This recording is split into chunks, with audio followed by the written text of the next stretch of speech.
Je suis le Père Cyril de l'abbaye Sainte-Madeleine du Barreau. Je viens vous inviter à nous retrouver sur la chaîne YouTube du diocèse pour méditer avec nous et avec les autres communautés contemplatives du diocèse sur l'attente du Sauveur pendant le temps de l'Avent. Rendez-vous sur la chaîne YouTube du diocèse d'Avignon.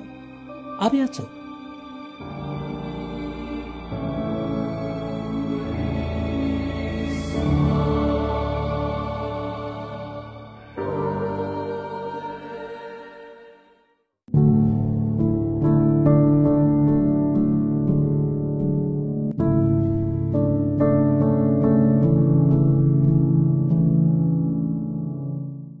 Un salut fraternel à tous et à chacun. Bienvenue au rendez-vous de la parole de Dieu. Disposons nos cœurs pour entendre et accueillir ce que Dieu nous dit et ce qu'il nous apporte. Invoquons ensemble l'Esprit Saint. Viens, Esprit Saint, emplis le cœur de tes fidèles et allume en eux le feu de ton amour.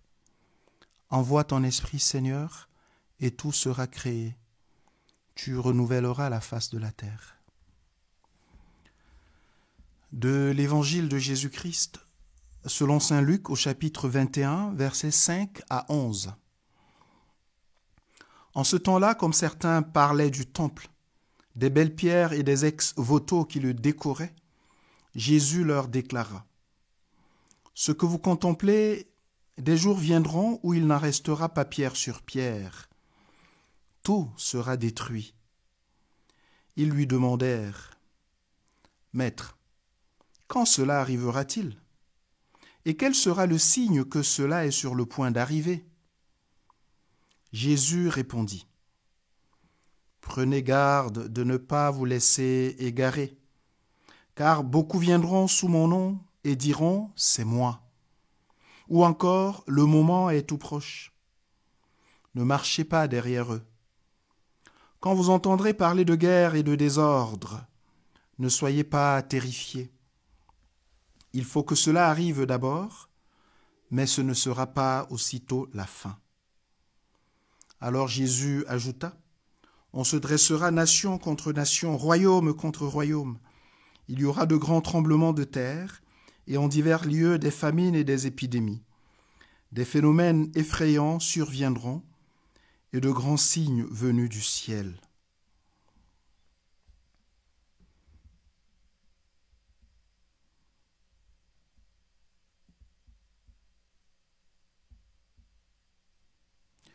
Jésus parle du futur. Il regarde le temple. Et c'est en regardant le temple qu'il parle d'un futur, finalement, de destruction, d'anéantissement. Et ce dont Jésus parle surviendra, le temple, effectivement, sera rasé. Très peu de temps après la mort et la résurrection du Seigneur. Mais il parle aussi de toutes sortes de désordres, de malheurs dans l'histoire et dans les relations entre les hommes, notamment dans des guerres, des combats, des conflits sanglants. Il parle des désordres cosmiques aussi, des catastrophes naturelles. Mais il commence par le temple, parce que pour beaucoup, le temple, c'est, dans sa matérialité, le signe que Dieu est là, présent au milieu d'eux. Et en parlant de ce temple qui va tomber, de ces sociétés qui vont s'affronter dans un désordre indescriptible, de ce cosmos, de cette nature qui, à certains moments, aura l'air d'être prise dans une sorte de folie, avec des catastrophes. En parlant de tout cela, Jésus avertit ses disciples, il nous avertit. Parce que tout de suite, il lui demande, mais quand est-ce que cela arrivera-t-il ? Et derrière cette question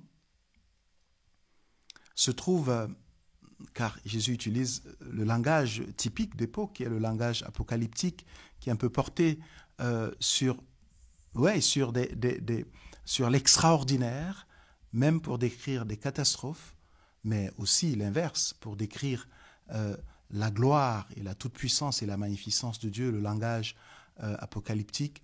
Le livre qui est typique de ce langage, bien sûr, c'est l'Apocalypse de Saint Jean. Il utilise ce langage pour parler du futur. Et tandis qu'il lui demande quand est-ce que cela va arriver, il en profite pour les avertir et pour nous avertir. Car la préoccupation du quand cela va arriver, c'est une préoccupation qui risque de nous détourner de l'essentiel. Et l'essentiel pour celui qui croit, pour celui qui a mis sa foi en Dieu, pour celui qui veut vivre de Dieu et avec la puissance et la force de son esprit, pour celui qui veut suivre le Christ, l'essentiel, c'est la fidélité à la personne du Christ. Pour celui qui lui est fidèle, nous dit Jésus à travers ce texte, aucun événement, aucune guerre, aucune catastrophe, aucune détresse, rien ne peut empêcher Dieu de continuer à le porter. Rappelez-vous la lettre de Paul aux Romains. Ni la mort, ni la vie, ni le danger, ni le dénuement, ni les puissances, ni les dominations, rien ne peut me séparer de l'amour de Dieu manifesté en Jésus-Christ. Voilà ce que le Seigneur veut nous dire. Or, il arrive que beaucoup se laissent égarer. Beaucoup se laissent détourner du chemin de la suite du Christ. Car il y a beaucoup de manipulateurs qui profitent des événements de l'histoire des hommes, qui sont des événements qu'il y a dans l'histoire des hommes depuis toujours. Je vous dis, le temple de Jérusalem a été rasé en 70 après Jésus-Christ. Les premières communautés chrétiennes ont été persécutées de manière violente et sanglante. Il y a des morts par milliers, par centaines de milliers à toutes les époques. Que ce soit dans l'Église primitive, que ce soit plus tard, que ce soit ici, dans l'Europe où le christianisme s'est établi, mais avant qu'il ne s'établisse, avant les 10 000 ans, avant le IIIe siècle, c'était persécution après persécution par les empereurs, les autorités romaines. Persécution, par exemple, au Vietnam, avec les martyrs du Vietnam, des centaines de milliers de morts, 117 ont été canonisés autour de la figure du père André Don Lac, un prêtre vietnamien, mais il y a eu 117 que Saint Jean-Paul II a canonisé. Mais des martyrs du communisme, en Russie, en URSS, centaines de milliers. Les martyrs de la Révolution française, ici même chez nous, à Avignon, à Orange, non loin d'ici, en Vendée et en bien d'autres endroits, les carmélites de Compiègne. Tous ces événements, et puis les événements du monde même, plus globaux, les guerres, les deux guerres mondiales, les guerres de conquête dans des territoires du monde entier, des guerres de conquête des territoires pour établir des colonies, des guerres sanglantes. Et aujourd'hui, quand on allume la télévision ou quand on regarde son téléphone, son écran, la radio dans sa voiture, qu'est-ce qu'on entend? On entend l'Ukraine, on entend Gaza, Israël. Ça, c'est pour ce qu'on entend. Mais ce qu'on n'entend pas, c'est peut-être encore plus. On n'entend pas beaucoup le Sahel, on n'entend plus beaucoup la Libye, on n'entend plus beaucoup l'Afghanistan. Et pourtant, ce sont les guerres, c'est le désordre. Et puis, qu'est-ce qu'on voit et qu'est-ce qu'on entend d'autre? Qu'est-ce qu'on ressent même? Le réchauffement climatique, toute la question écologique, avec la perspective d'un monde, d'une humanité, d'une terre qui va peut-être exploser du fait de l'action de l'homme. Et il y en a qui profitent donc de tout cela, de ces événements, pour se présenter comme des envoyés de Dieu et pour dire avec précision que ça y est, c'est Dieu qui se manifeste parce que le moment est arrivé. Il va mettre fin à tout. Le Seigneur dit attention, calmez-vous. Ne vous laissez pas égarer parce que ceux qui viennent avec ce type de nouvelles, ils viennent aussi avec les recettes. Ils viennent aussi avec ce qu'il faut faire et ce qu'il ne faut pas faire. Ils viennent aussi avec qui il faut suivre et qui il ne faut pas suivre. Ils viennent aussi avec leurs propres lois. Ils viennent aussi avec leurs propres programmes. Et ils viennent détourner même des chrétiens qui étaient déjà engagés, bien investis, dans une vie de foi normale, dans une vie d'espérance forte, dans une vie de charité au quotidien. Et alors, on est tous à l'affût de l'extraordinaire. On est tous à l'affût de ces prophètes magnifiques qui portent une parole nouvelle, une parole soi-disant puissante, une parole de libération. La seule parole, c'est la parole de Jésus-Christ. Jésus-Christ est Seigneur. Jésus-Christ est le seul nom qui a été donné et qui puisse nous sauver. Il n'y a aucune catastrophe, il n'y a aucune guerre, aucun désordre qui puisse justifier qu'on suive un autre maître. Lui seul est le maître et le Seigneur. Et cette manière de passer d'un prophète à un autre, cette manière de se laisser téléguider à cause des dangers est une forme de défiance par rapport au Seigneur Jésus-Christ. Fleuris là où Dieu t'a planté. Tu peux servir Dieu, servir Jésus, lui rester fidèle, continuer à cheminer là où tu es.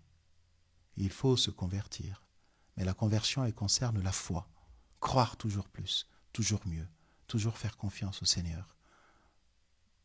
La conversion, elle concerne notre espérance. Quelle est ton espérance? C'est ce qu'offre ce monde. C'est une guérison d'une maladie. C'est une prospérité économique. C'est ça ton espérance. Il est normal qu'on souhaite se relever de la maladie. Et le Seigneur, il peut guérir s'il le veut, comme le lui dit le lépreux dans la Bible, et nous pouvons prier. Mais quelle est ton espérance? Est-ce que c'est cela? Non. Et d'ailleurs, le Seigneur, quand il guérit, c'est pour faire signe, pour dire c'est moi le maître de la vie et de la mort. Suivez-moi et vous aurez la vie. Et la vie, ce n'est pas cette vie qu'on reçoit après avoir été guéri miraculeusement ou non d'une maladie. La vie, c'est celle que Dieu nous donne. Et c'est la vie éternelle. Et cette vie, elle ne concerne pas ce monde. Nous avons à nous convertir dans la charité. Aimer toujours et aimer mieux. Aimer Dieu et aimer son prochain comme soi-même. C'est ainsi qu'on accède et qu'on gagne la vie éternelle. Que dois-je faire de bon pour accéder à la vie éternelle? Tu aimeras le Seigneur ton Dieu de tout ton cœur, de toute ton âme et ton prochain comme toi-même. Quand tout cela arrivera, ne paniquez pas. Soyez confiants. J'ai vaincu le monde. Ne vous laissez pas égarer. Suivez-moi.